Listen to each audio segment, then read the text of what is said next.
Hey guys, we're going to continue with Wonder. We left off, we were done reading Justin's point of view, who's Olivia's boyfriend, and Via, as August calls her. And now we're going to be on part 6, which is back to the point of view of August. Part 6, August. What a piece of work is a man, how noble in reason, how infinite in faculty, in form and moving, how express and admirable, in action, how like an angel, in apprehension, how like a god, the beauty of the world. And that's from Hamlet, which is written by Shakespeare. Okay, North Pole. The Spud lamp was a big hit at the science fair. Jack and I got an A for it. It was the first A Jack got in any class all year long, and he was psyched. All the science fair projects were set up on tables in the gym. It was the same setup as the Egyptian Museum back in December, except this time there were volcanoes and molecule dioramas on the tables instead of pyramids and pharaohs. And instead of the kids taking our parents around to look at everybody else's artifact, we had to stand by our tables while all the parents wandered around the room and came over to us one by one. Here's the math on that one. 60 kids in the grade equals 60 sets of parents and doesn't even include grandparents. So that's a minimum of 120 pairs of eyes that find their way over to me. Eyes that aren't as used to me as their kids' eyes are by now. It's like how compass needles always point north no matter which way you're facing. All those eyes are compasses, and I'm like the North Pole to them. That's why I still don't like school events that include parents. I don't hate them as much as I did at the beginning of the school year, like the Thanksgiving Sharing Festival. That was the worst one, I think. That was the first time I had to face the parents all at once. The Egyptian Museum came after that, but that one was okay because I got to dress up as a mummy and nobody noticed me. Then came the winter concert, which I totally hated because I had to sing in the chorus. Not only can I not sing at all, but it felt like I was on display. The New Year art show wasn't quite as bad, but it was still annoying. They put up our artwork in the hallways all over the school and had the parents come and check it out. It was like starting school all over again, having unsuspecting adults pass me on the stairway. Anyway, it's not that I care that people react to me, like I've said a gazillion times. I'm used to that by now.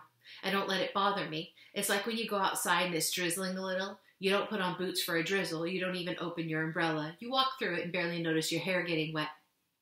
But when it's a huge gym full of parents, the drizzle becomes like this total hurricane. Everyone's eyes hit you like a wall of water.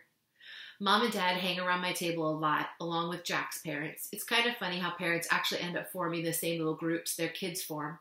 Like my parents and Jack's and Summer's mom all like and get along with each other. And I see Julian's parents hang out with Henry's parents and Miles's parents, and even the two Max's parents hang out together. It's so funny. I told Mom and Dad about it later when we were walking home, and they thought it was a funny observation. I guess it's true that like seeks like, Mom said. The Augie doll. For a while, the war was all we talked about. February was when it was really at its worst. That's when practically nobody was talking to us, and Julian had started leaving notes in our lockers. The notes to Jack were stupid, like, "You stink, big cheese, and nobody likes you anymore." I got notes like, "Freak," and another one that said, "Get out of our school, orc." Summer thought we should report the notes to Ms. Rubin, who was the middle school dean, or even Mr. Tushman, but we thought that would be like snitching. Anyway, it's not like we didn't leave notes too, though ours weren't really mean. They were kind of funny and sarcastic. One was, "You're so pretty, Julian. I love you. Will you marry me? Love, Bula."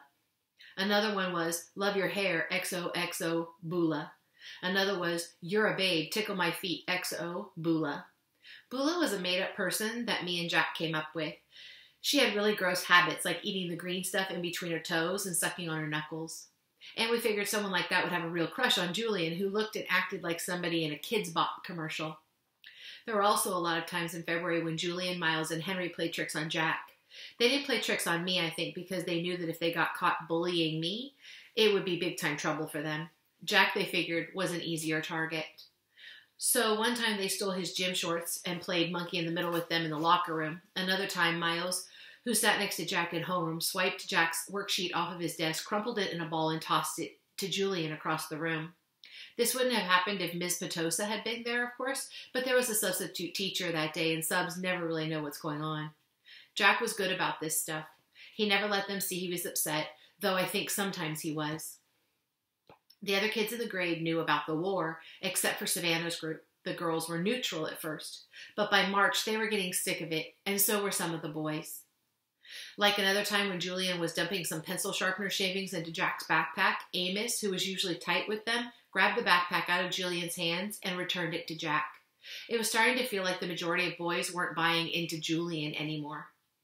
Then a few weeks ago, Julian started spreading this ridiculous rumor that Jack had hired some hitman to get him and Miles and Henry.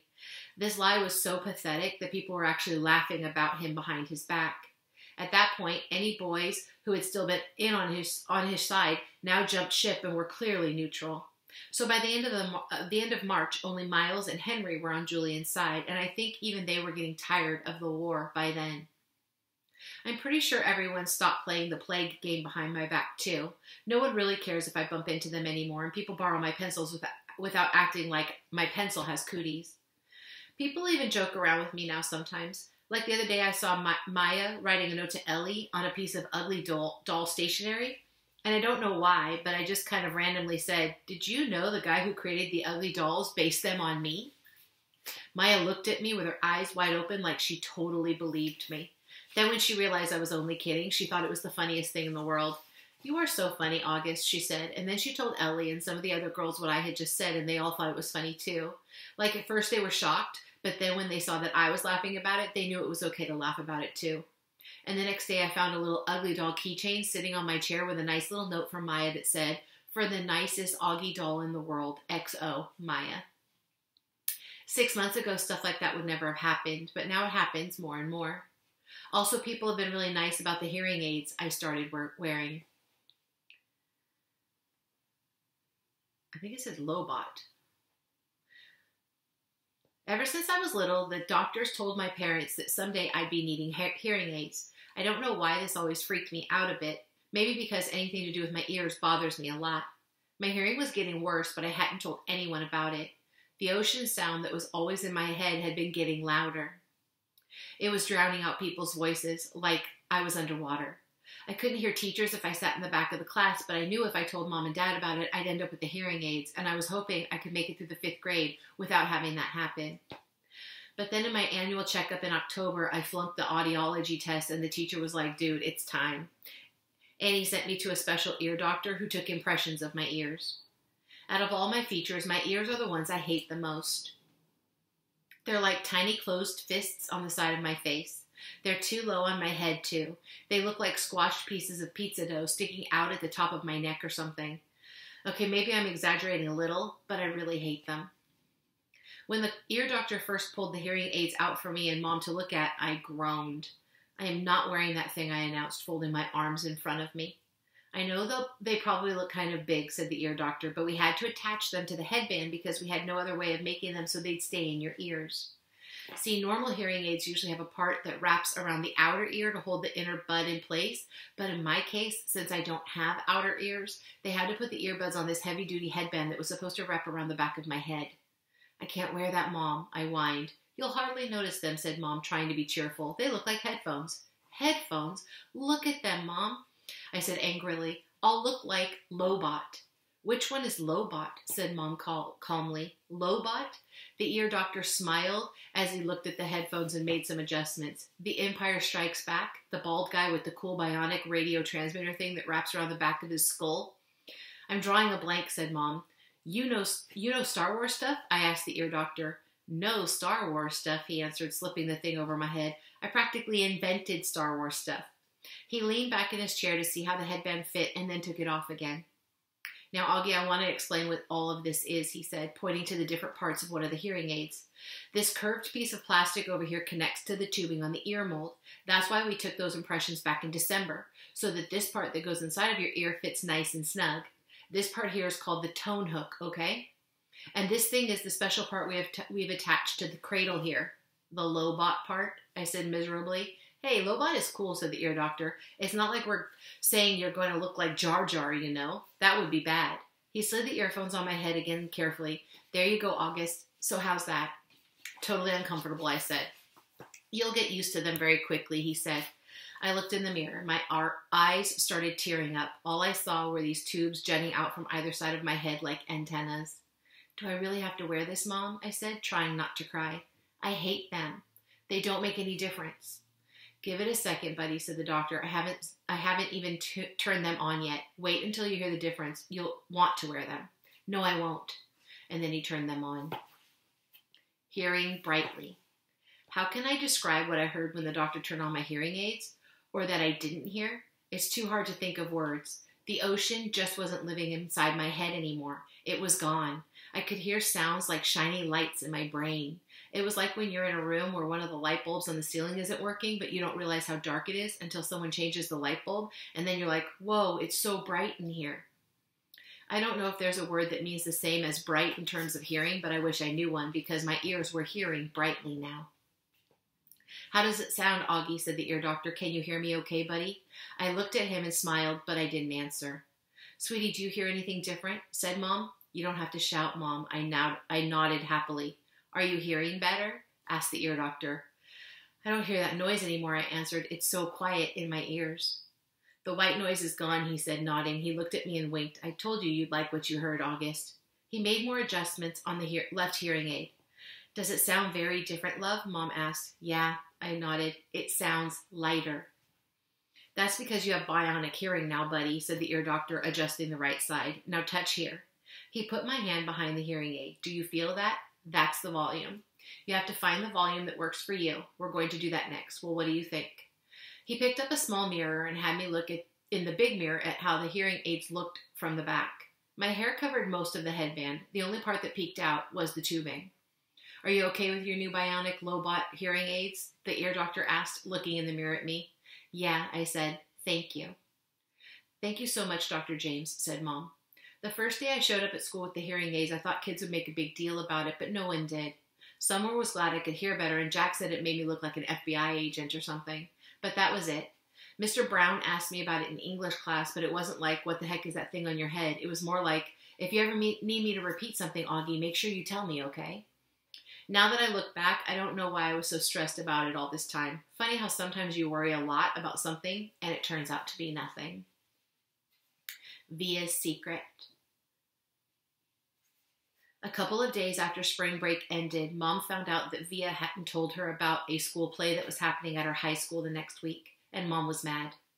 Mom doesn't really get mad that much, though Dad would disagree with that, but she was really mad at Via for that. She and Via got into a huge fight. I could hear them yelling at each other in Via's room. My bionic Lobot ears could hear Mom saying, "But what is with you lately, Via? You're moody and taciturn and secretive. What is so wrong with my not telling you about a stupid play?" Via practically screamed. "I don't even have a speaking part in it." "Your boyfriend does. Don't you want us to see him in it?" "No, actually I don't." "Stop screaming. You screamed first. Just leave it alone, okay? You've been really good about leaving me alone my whole life, so why would you choose high school to suddenly be interested? I have no idea." Then I don't know what Mom answered, because it got all very quiet, and even my bionic Lobot ears couldn't pick up a signal. My cave.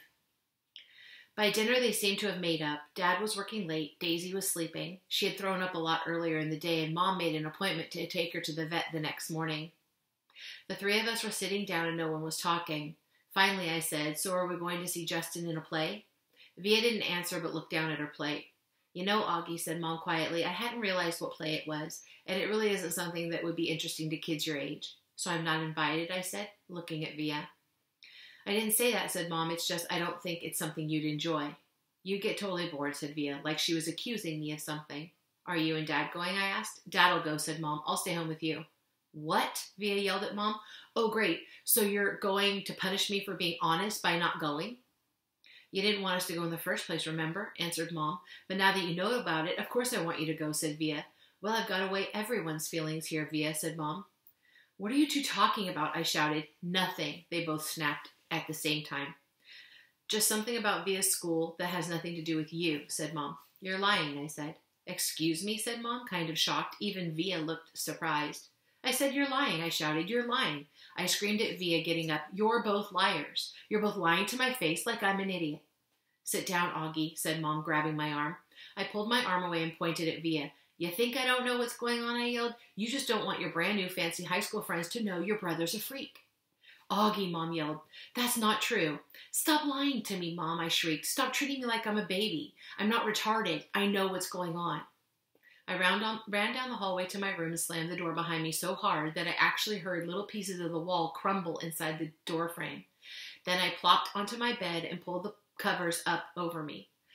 I threw my pillows over my disgusting face and then piled all my stuffed animals on top of the pillows like I was inside a little cave. If I could walk around with a pillow over my face all the time, I would. I don't even know how I got so mad. I wasn't really mad at the beginning of dinner. I wasn't even sad. But then all of a sudden, it all kind of just exploded out of me. I knew Via didn't want me to go to her stupid play, and I knew why. I figured Mom would follow me into my room right away, but she didn't. I wanted her to find me inside my cave of stuffed animals, so I waited a little more. But even after 10 minutes, she still didn't come in after me. I was pretty surprised. She always checks on me when I'm in my room upset about stuff. I pictured Mom and Via talking about me in the kitchen. I figured Via was feeling really, really, really bad. I pictured Mom totally laying on the guilt, and Dad would be mad at her when he came home too. I made a little hole through the pile of pillows and stuffed animals and peeked at the clock on my wall. Half an hour had passed and Mom still hadn't come into my room. I tried to listen for the sounds in the other rooms. Were they still having dinner? What was going on? Finally, the door opened. It was Via. She didn't even bother coming over to my bed, and she didn't come in softly like I thought she would. She came in quickly. Okay, I had to take a break for a second. This is the rest of the last chapter that I was reading. It's called Goodbye. Augie said, Via, come quick. Mom needs to talk to you. I'm not apologizing. This isn't about you, she yelled. Not everything in the world is about you, Augie. Now hurry up. Daisy's sick. Mom's taking her to the emergency vet. Come say goodbye. I pushed the pillows off my face and looked up at her. That's when I saw she was crying. What do you mean goodbye? Come on, she said, holding out her hand. I took her hand and followed her down the hall to the kitchen. Daisy was lying down sideways on the floor with her legs out in front of her. She was panting a lot like she had been running in the park. Mom was kneeling beside her, stroking the top of her head. What happened? I asked. She just started whimpering all of a sudden, said Via, kneeling down next to Mom. I looked down at Mom, who was crying too. I'm taking her to the animal hospital downtown, she said. The taxi's coming for me. The vet'll make her better, right? I said. Mom looked at me. I hope so, honey, she said quietly, but I honestly don't know. Of course he will, I said. Daisy's been sick a lot, Augie, and she's old. But they can fix her, I said, looking at Via to agree with me, but Via wouldn't look up at me.